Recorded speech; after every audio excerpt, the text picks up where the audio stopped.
جہاں دوسروں کو سمجھانا مشکل ہو وہاں خود کو سمجھا لینا ہی بہتر ہوتا ہے۔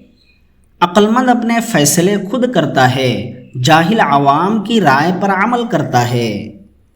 دل میں برائی رکھنے سے بہتر ہے کہ ناراضگی ظاہر کر دی جائے۔ ہر کوئی دنیا کو بدلنے کا سوچتا ہے لیکن خود کو بدلنے کا کوئی نہیں سوچتا۔ حقیقی دوست وہ ہے جو اس وقت تمہیں اپنائے جب تم خالی ہاتھ ہوتے ہو۔ وہ شخص یقیناً خسارے میں ہے جو اللہ سے کیے گئے وعدے کو پورا نہیں کرتا۔ اکثر لوگ نماز نہیں پڑھتے، وہ صرف بھیک مانگتے ہیں۔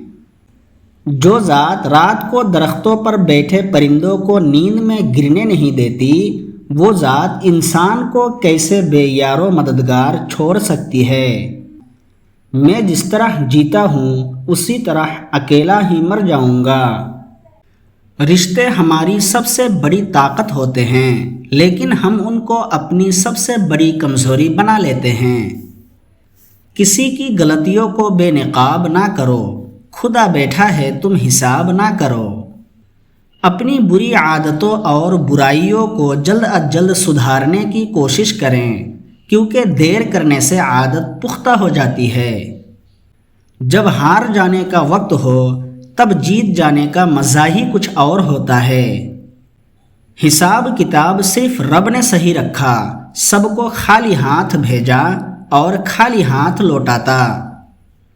یہ دو باتیں اپنے اندر پیدا کر لو، ایک چپ رہنا اور دوسرا معاف کر دینا، کیونکہ چپ رہنے سے بہتر کوئی جواب نہیں اور معاف کر دینے سے بہتر کوئی انتقام نہیں۔ جہاں دوسروں کو سمجھانا مشکل ہو وہاں خود کو سمجھا لینا ہی بہتر ہوتا ہے۔ مشکلات اللہ کی طرف سے اشارہ ہوتے ہیں تاکہ انسان لاپرواہی چھوڑ کر سنجیدہ ہو جائے۔ جو شخص خدا کو بھول کر دنیا کی بھول بھلائیوں میں کھو جاتا ہے وہ ذلیل اور رسوا ہوتا ہے۔ دشمنوں سے زیادہ ہمارے وہ دوست خطرناک ہیں جو منافقانہ انداز میں ہمارے جذبات سے کھیلتے ہیں۔ ہم ایسے منافق لوگ ہیں کہ کسی کی تکلیف کو اس کے گناہوں کی سزا سمجھتے ہیں اور اپنی تکلیف کو آزمائش۔ اگر ویڈیو اچھی لگی تو ہمارے چینل کو سبسکرائب کرنا نہ بھولیں تاکہ اس طرح کی معلوماتی ویڈیوز آپ ہمیشہ سن سکیں۔